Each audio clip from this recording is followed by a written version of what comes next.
All right, welcome back, everyone. Phil Francois, uh, financial planner here at Foundation Wealth Planning. And we got a good topic today. What we're talking about is what happens if you find yourself behind on your saving for retirement, or you think you're behind, or you're concerned, or you want to at least stay on track. I think we're going to have some practical tips. A little just a discussion here. I've got Darren Delozier back. Darren, how you doing today? Doing great. How you doing, Phil?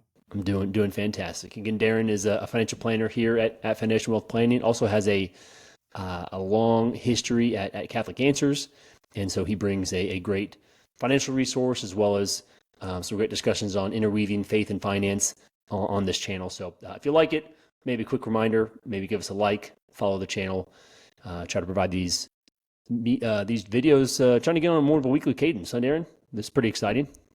That's right. Yeah, we're recording weekly now, and it's been fun. So we'll see where it goes. Okay, so behind for retirement, someone comes to you and says, "Hey, Darren, I think I'm behind. What's your first uh, course of action? What do you think we should talk about in a step by step process? Where are we starting first if someone thinks they're behind on retirement?" Someone comes to me and says they're behind on retirement. I think first step is simply see where you're at. What do you have? What kind of assets do you have for savings? And also, where's your what in kind of financial planner languages? Where's your cash flow? Are you bringing in more than you're spending every month, or are you bringing in less than you're spending every month? And those are kind of like the two big picture, the big equations to look at to gauge where you actually are. Because some people might be more behind than they think, or they might be actually not as far as behind as they think they are. Yeah, I could not agree more. And when we dive into just building out a balance sheet, when I'm working with clients, and this actually applies if you're watching the video and you don't feel like you're behind, but you're just looking for some practical financial planning tips, having that balance sheet built out, I found is eye opening both from my perspective to be able to give advice, but clients love to see it. And most people have never just kind of organized and put together their full balance sheet of, well, here's all the assets that I have, the different accounts. They're usually spread out all over the place. Here's all the debts that I have. Again, maybe there's multiple between cars or student loans, things like that, mortgage. And we haven't kind of put all that onto a balance sheet. And just having that as a quick pulse check, even doing that sometimes alleviates some of the anxiety when you see, oh, yeah, my net worth's actually a little better than I thought it was going to be. Or sometimes it's a wake up call and they realize, well, wow, geez, I actually have way more debt than I thought I did. And so it can act on both places, but really just getting a good pulse check and building out that balance sheet is really important. That's always one of the first steps that we would work through in a planning process, is just kind of getting together all the data and laying it out in an organized fashion. And it's amazing how much you can glean from that as to where we're strong, where we're weak, and where we can do better. That's right. And what you mentioned, net worth statement. If for anybody who's not familiar, that's just you put in one column everything you own, all your assets, and another column everything you owe, all your loans or anything, any money that you owe somebody else. You kind of you balance them out, and whatever's left over, that's your net worth. Sometimes called a statement of financial position or balance sheet, net worth statement. And that's really kind of like if you want to boil it all down to one number to track where you're at, that's where that is, or that's the number, your net worth. And so it's a snapshot of where you are. It's not a gauge of over time. It's a snapshot here on this date. Um, here's kind of like here's where I am on this date. And so if you track that over time, you can you see the line starting to form. Is that line kind of going up? Is it just kind of staying steady? Is it going down? And then you kind of project that line out into the future, and we can get a reasonable idea of where you're going to be when you want to retire. Yeah, absolutely. And it's tied, like you mentioned, the statement of cash flow. They're kind of tied together. Basically, what your budget is. People who use budget or expenses, income versus expenses. Basically, what are you bringing in versus what are you outflowing? So those are typically lined up, stacked one on top of each other or side by side or whatever, however you're organizing it. But you have your balance sheet on one end, which just shows, again, the snapshot, like you just said, where we are, how much we've saved thus far, and all that. And then having that as a tag along as to how are we building on that, or how are we digging into a further hole, right? I mean, if we can't cover our bills, then obviously we may be going backwards. And sometimes that's a temporary point in time, or there'll be some big bills that just came up, or you had a setback in income for a minute, and then but you have a plan to kind of change that. So that it's all dynamic. Maybe that's one thing we can agree upon, is that the stuff that's not ever set in stone, right? You could be Right. behind 1 minute, but by changing a few things and really focusing on some intentionality, that can change really rapidly. And you can also, a couple of bad decisions could set you back quite a bit. So it's all dynamic. None of this is, you're not a good or bad financially, and that's just like where you are forever. This is a constant thing. Maybe kind of has some correlation to our spiritual life, right? But it's always evolving and moving, and I think that's just something to always keep in mind. So you might feel like you're behind right this second, but taking that cash flow and that balance sheet, by making a few tweaks, that could flip very rapidly if you really focus on it. Yeah. Yeah, you really can. To reveal a little bit personally about myself, I started tracking my net worth about 5 years ago. And I think it's healthy to do it on a regular basis. You don't have to do it every day. That's overkill. But for me personally, I track it on June 30th every year. I just take my snapshot, a little tab in my spreadsheet on June 30th, and a little snapshot on December 31st.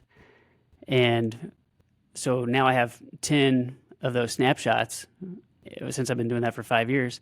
And it's really cool to kind of see where I've made progress on half years where I didn't make progress. And it gives me kind of a sense of security, at least knowing, well, I'm not, certainly not ready to retire, but I'm at least heading in the right direction. Mm-hmm. So, and then I can start with that baseline of, okay, I'm heading in the right direction. Is there anything I can do to get me heading in a direction in a way that's going to be fast enough for me to retire when I want to retire? Yeah, absolutely. That's a great idea, to be tracking things twice a year is great. I think obviously minimum annually would be a year over year increase. Ideal is where we're going. You can kind of see how rapidly it's going up, and it starts off slow, right? If you're just getting started, or you're young, or you feel like you're behind, so you're getting started at a later date. That it's kind of it works on an exponential basis, right? Where you're just, Yes. if you ever see one of the exponential graphs, it just kind of goes flatline for a little bit with a slight up creep, and then once it starts building, that's when it starts to get pretty fun, because it kind of, the compounding of your net worth, if done properly, can start to become get that boulder rolling downhill instead of pushing up the hill. I think if you Exactly. can have It's that kind of like a visual. snowball. When you're first rolling it, it's not, you're just getting a little bit, but then once you have this huge snowball and you're rolling it, it's taken on so much snow Mm-hmm. that you get to the point. I'm not to this point, but I've seen people reach the point where their earnings on their investments are more than their income from their job. Mm-hmm. Yep. And but yeah, it starts off slow, and which I think could be kind of discouraging for somebody who is starting out. But really, that's the crucial part. You're building that core, and just know that it's getting better continually. Yeah. Every quarter by quarter, that is going to be more, I guess you'd say, productive for you. Right. Yeah. And really, the tracking of it is a piece that really helps make that progress, right? If we don't track it, then it's hard to know if we are making progress and really how to make progress. So intentionality is a big piece to all this, right? If we're intentionally doing the things we need to build for the future, that's going to help us down the road. And when we think about that, there's really only a couple levers that we can pull, right? So maybe first of all, acknowledging we've talked about the first page is to kind of lay out where we are, budget wise, net worth wise, and maybe even acknowledge why we think we're behind, right? Did we go to school a lot longer than someone would normally would? Did we make a lot of really bad financial decisions? We got a mountain of debt. Did we just frivolously spend and not save for years on end, but we've got the income that we could? Do we need to raise our income? There's obviously a lot of factors, but kind of just acknowledging what maybe was the reason why we're in this position, so that we can then again look forward and find out how we could change that. And one thing, a lot of times the spending piece that I look at is if you haven't really tracked your spending, I always like to recommend a spending audit. And there's obviously a lot of digital tools now that can help you kind of assess your spending, but there's something about doing it manually that I find to be helpful. And that's just printing off your credit card and bank account statements for the last 3 months. And you just go through it line by line and kind of track what you spent on, what category that you would put that in, and really figure out how much you actually spent versus how much you made. And it can be eye-opening. It's kind of grueling, but it is a worthwhile experience if you haven't done it or if you haven't done that in a while. Because again, getting that snapshot in time to what have we done in the past so we know how we can change it. I find that to be a practical way to get started. Because a lot of people have truly no idea what they spend versus what they make. And so if you're in that situation, there's obviously a lot of tools and apps that help with that. But sometimes it doesn't always register how bad it is unless you got the pen to paper. There's just something about our brains working in this technology age. I think that's helpful sometimes, just sit down and write it out the first time. Using technology moving forward and tracking it is great, but just getting that actual budget down and looking through what we did is I think is a big piece, because we got to have the cash flow right in order to get the train on the tracks to go where we want to go in the future. What say you, Darren? Yeah, I think almost anybody is going to be surprised at something. When you do that spending audit, whether it's a subscription that you've forgot about and you've been paying for and not using for the past year, or dining is often one that surprises we eat people. Our budget and a lot of times, yeah. Yeah. I mean, that's actually, there's some, when we're talking budgeting, there's some adjustments we can make that move the needle more than others. And I find that, the big ones are obviously going to be housing, automobile, things like that. But another one that often moves the needle for people is dining. With kind of one commitment, you can slash that expense down quite a bit. Yep. I could not agree more. And then once we've got that, then we can really kind of start building brick by brick towards the future that we want, right? We kind of lay out the goals of where we see our vision. And, because there's only certain levers we can pull on this whole thing. But if we know what our balance sheet is, we know where our debts are, how much we're spending, well, then we can focus on, our savings rate and how much are we saving, and kind of start building forward, right? We always want to make sure that we've got a consistent savings rate on this whole thing, right? So, and obviously where we're saving, how we're doing it, that we can talk maybe some practicalities of some of that. But the big key is, are we putting money? Is there a margin in our budget where we have more money than we're spending? And if there's not, is there a reason for that in the short term? Or, can we fix that? Whether that be raising your income or cutting your spending, or a combination of both. Yeah, that's basically what it comes down to. You got increase income or cut expenses. And if that's the goal, to increase your cash flow. And I think the higher potential there, I mean, you can move the needle a lot with cutting expenses. I think a lot of times people just kind of stop there and forget about the other side of the equation, increasing your income. I know much of my life, and I think for a lot of people that kind of the default is, oh, well, that it just is what it is. Can't do much about that. but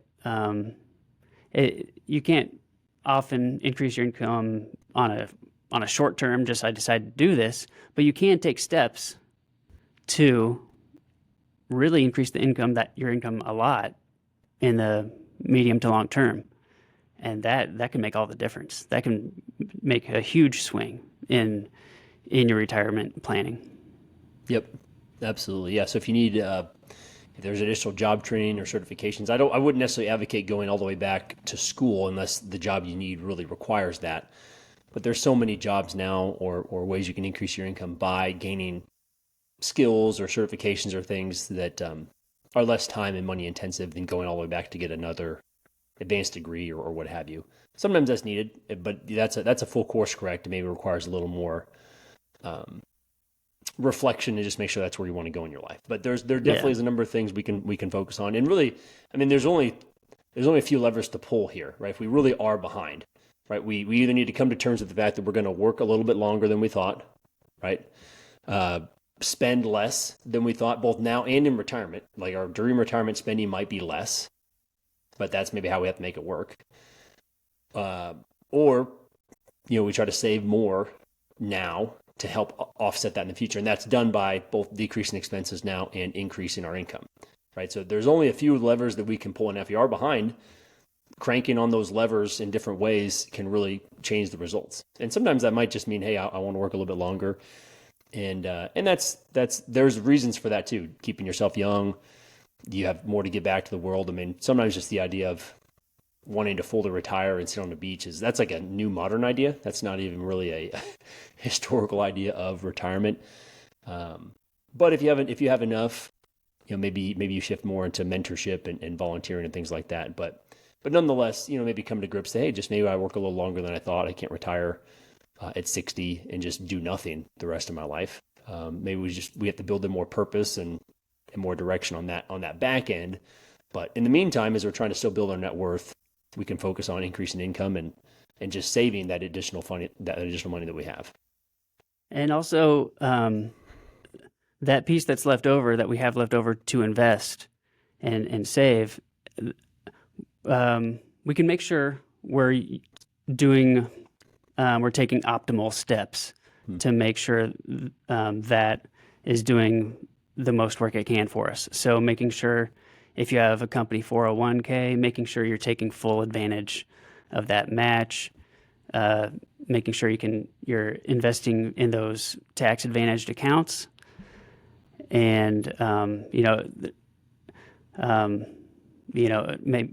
an HSA, health savings account if that is available to you, things like that. And we want to make sure you're not doing something where the money's going into the 401k, but in a lot of cases it's not actually being invested. It's just sitting there in cash in the account. So we got to make sure all the pieces of that flywheel are working. Yeah, absolutely. I could not agree more with that assessment. And the cash piece, making sure you're as fully invested as you can be. So there's a fine line between having money set aside for emergencies, but you can also have too much cash. So you got to thread the needle, making sure we have enough set aside for things that may come up so you don't derail your progress. But also, I see a lot of people that have actually done good savings, but they just let too much cash sit around for too long, and that's obviously a losing strategy over the long haul. So making sure that we've got optimal cash both in our investment accounts and in our bank account, and not too heavily in cash either way. That's right. Do you ever talk through? There's certain scenarios, and I actually had a little chart pulled up because I wanted to make sure I got them right. But you ever talk with people about just some of the benchmark numbers? There's a lot of those out there about like by a certain age you should have a certain amount saved up and invested. Do you ever put much stock into those numbers, or how do you think through those various benchmarks that they float around out there, and a lot of different sites have them out there? Yeah, I'd say those numbers can be somewhat helpful, but I wouldn't say they're absolutes. In some sense, they might be kind of a keeping up with the Joneses type of mentality. This article on Forbes says I should have 400,000 in my 401k by now, and I only have 200,000, so therefore I'm behind. Yeah. Well, based on whatever age you are. Yeah. Okay, but personal finance is personal to you. Let's see how much you are going to need in retirement, at what age you would like to shoot for retiring at, and then we can kind of create a benchmark for you Yeah. Yeah. that isn't that's based on you and not some article. Yeah. What do you think? I tend to agree. If we're working in a personal, planning relationship, and we're helping plan for retirement, the benchmark numbers don't really mean much to me. If I'm talking to somebody that's just kind of wants some guidance, and they're not really in an official capacity, but they just want a little bit of a, hey, am I somewhat close, a little pulse check? They can be somewhat helpful in terms of, do we have some idea that we're close? And but if we're talking an actual capacity of helping someone plan for their retirement or their future, I don't put much stock into those. But I was looking at these numbers, and these float around all the time. I pull it up on one web page, and there might be slight differences, but this one has it where by age 30, ideally you'd have half of your salary saved and invested, which is pretty decent, right? I think this assumes you start investing at 25. So, and if you're saving 10 to 20% of your income, right, that's kind of how that builds up to be roughly half of your annual income. And then by 35, 1 to 1.5 times your salary. And then by 40, 1.5 to 2.5 times. And it obviously goes up from there. If you by 50, they're saying 3.5 to 5.5 times. And so I think those are reasonable metrics. And I do think it's fair to use your income because, again, most people don't want to take a step back in retirement when they finally leave their job, right? If you kind of base it based on income, it's assuming that you're going to try to keep your same lifestyle in retirement. So someone that doesn't make as much, 3 times their salary is not as much as someone that makes a lot more. But you're learning to live on less than the person that makes a lot more. So again, there is some correlation. I think it is kind of helpful for just a quick pulse check, but I would definitely stray far away from saying this is the absolute end all be all, and you should have a personalized advice just like you talked about. But it is interesting to see kind of where these are, and some of it's kind of fun to stack yourself up, even though it is a dangerous game, like you said, keeping up with the Joneses. So I wouldn't get too worked up about it. Yeah. Phil, I have a question for you. How would someone even, I mean, I know what I'd say to this, but how would you walk through somebody knowing how much they need? If they think they're behind, then how do you walk through somebody knowing what that numbers goal is? Yeah, great question. Again, it's a personalized thing. So there's obviously certain tools and metrics that we can use. You can run financial calculations out to see, hey, based on what we're saving, we expect to have, X number of dollars at retirement. And then based on how much you want to spend, we can kind of run those numbers back out to see, is that sustainable based on market conditions and things like that. There's a lot of variables that go into it. So, yeah, and there's Monte Carlo analysis and different things like that. So, and Monte Carlo, that could be a tangent in itself, whether that's reliable or not. But again, kind of gives some guidance towards where we are. One thing that I look at again, and this is an educational deal. This is not personalized financial advice, right, for anybody. But if I'm just giving an education to give someone a ballpark, there's something called the 4% rule, which again gives a guideline. And again, there's a lot of people out there that have torn the 4% rule apart. This is a study that was done many years ago that showed based on a 30-year investment time horizon in retirement and based on assumed market conditions, what's a sustainable withdrawal rate on our portfolio to say, are we going to have enough money left at the end? And the 4% rule came out in that study a long time ago that this is a pretty reasonable withdrawal rate, meaning if you have $1 million, that would be $40,000 per year that you could withdraw. With the $1 million invested, right? When you make sure invested properly, you could take out the $40,000 per year, and more than likely, given the majority of market scenarios, you would probably still have money left over 30 years from now, which is approximately when you probably pass away. And that's not that gets you, at least, again, if we're talking ballparks here, because we're not in a personalized situation, that's a pretty good, it gets you close. And you can back into that really easily by just taking your desired income spend and just multiply it by 25. And that gets you the number you need to have the 4% rule. So if you think you want to have, you know, $100,000, right? Let's just do that. $100,000 because it's easy math. To spend, multiplied by 25, you need $2.5 million in retirement. Again, that is a very broad-based discussion and educational in terms of kind of giving you some benchmark numbers, but that's how that would work in that scenario. Do you have anything that you would add to that in terms of a pulse check, ways that you would think about it, yay or nay on the 4% rule? Any thoughts on that, Darren? No, I agree with you 100%. I've done so much reading on the 4% rule, and there are very kind of financial nerd heated arguments about whether it's really 3.5% or 4.5%. Right. Yeah. Or and I think even the guy who did the original study of the 4% rule, or what became known as the 4% rule, I think it was called the Trinity study. Yeah. He's even chimed in on this. So in financial planner world, it's kind of a entertaining debate. Yeah, but, we're a bunch of nerds arguing with each other about it. So about 0.5%. but nonetheless, yeah. Go ahead. But no, it's a great. I mean, it's a great starting point. And then you dig into the details with a particular person and say, oh well, they have this actually. They actually live super frugally, and not a whole lot of expenses, and just a million different factors can come in and adjust that rule for any individual person. Yeah. Yeah, and it can be skewed either way. So I think just putting the disclaimer out there that the 4% rule, again, is a ballpark. And in certain situations and market conditions and inflation rates and things like that, you actually might need to be more at 3%. Then there's other scenarios where if you only spend 4%, you're going to end up with a gigantic sum of money at the end, and you probably should spend more, or you have freedom to spend more, or give away more, or or whatever the case may be.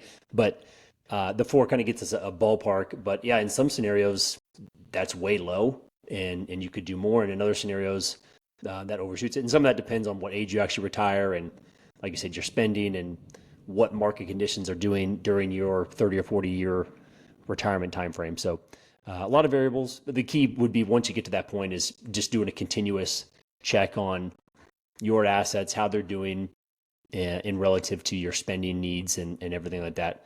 And obviously working with a qualified advisor will help you with that process. If you're doing it on your own, it is a little bit challenging, but you could certainly try to work through those waters yourself. But just make sure you're at minimum annually reassessing that. But that's on the back end. So that's something to be aware of once you do get to that point where you feel like you can actually retire. Any final points or things that you think would be key for someone still in that building stage? And this could be maybe if you want to tie something more relevant for someone that's 25, or words of wisdom, someone that's 45 and trying to get the train rolling. Anything that you think would be a word of the wise as we're wrapping it up? I mean, for somebody who is in that building stage, I think the main thing is just start. If you're not saving right now, figure out the cash flow situation where you can start saving, and then start small goals. Increase your savings by 1% a year if you can do that. Get that going for a while. Once you're settled into that, increase it by another 1%. Just kind of get on the path and get small goals to make progress. I like it. That's a great practical tip for sure. And I always like to reiterate for you, like you just said, just start early. And intentionality, I think I mentioned it earlier, but maybe just recircling back on that. So much of what I see and work with clients and the mishmatch of their strategy towards their goals, it's again having that layout of where we're trying to go and just being intentional with our actions, right? Having success in any area of life doesn't typically just happen on accident. I mean, sometimes I guess it does. You fall into a real fortunate situation, but more often than not, there's a lot of intentionality that went into that hard work on the back end. And so that's not any different on your financial life. You're not ever going to build a substantial net worth and be able to support yourself and support the church and your family if we don't have intentionality behind it. And that's focusing on increasing our income, trying to cut down expenses, and just then saving the difference and then investing wisely. And if we can do that, stack that up year after year, brick by brick, it doesn't matter if you started a few years late to the party, you can still do it. You got to start now is the whole point. The best time to start investing is always yesterday. Mm-hmm. And the second best time is today. Absolutely. Could not agree more. Well, this was great. I think that we gave at least some practical educational tips. Again, not financial advice. If you want some specific advice regarding your specific situation, please reach out. We'd love to help you here at Financial Wealth Planning. And Darren and I be happy to assist in any capacity, whether you're building for retirement or you think you're getting close. Please reach out. We'd love to help. FoundationWealthPlanning.com and connect with us there.